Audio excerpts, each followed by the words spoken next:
Bonjour, c'est Maëva du Centre national du droit du travail. Aujourd'hui, nous allons voir les éléments les plus importants de la convention collective des HLM. Cette convention s'applique au personnel des sociétés anonymes et fondations d'HLM, couvrant plusieurs secteurs comme la promotion immobilière de logement, les supports juridiques de programme et d'autres services financiers et de soutien aux entreprises. Elle concerne des métiers variés tels que les gardiens d'immeubles, les employés d'immeubles, les ouvriers de maintenance, le personnel administratif et les responsables d'activités.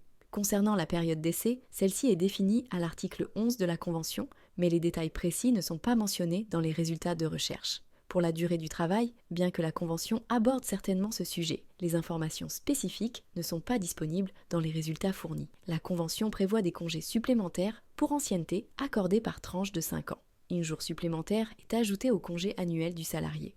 Quant aux grilles de classification, elles sont structurées différemment selon les catégories. Pour le personnel d'immeuble et de maintenance, la Convention utilise 5 critères classants: autonomie, relationnel, contribution professionnelle, technicité et mutation de l'activité. Les emplois sont répartis en plusieurs niveaux, allant de l'employé d'immeuble d'exécution jusqu'au gardien superviseur ou chef d'équipe. Pour le personnel administratif, la classification s'étend du niveau G1, chargé d'activités opérationnelles, au niveau G9, dirigeant d'entreprise.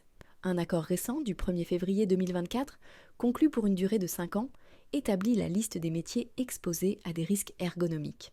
La Convention est régulièrement mise à jour, comme le montre l'accord sur les catégories objectives, signé à l'unanimité par les partenaires sociaux en juillet 2024. Pour commander votre convention collective à jour, vous pouvez vous connecter sur le site du Centre national du droit du travail. Merci et à bientôt.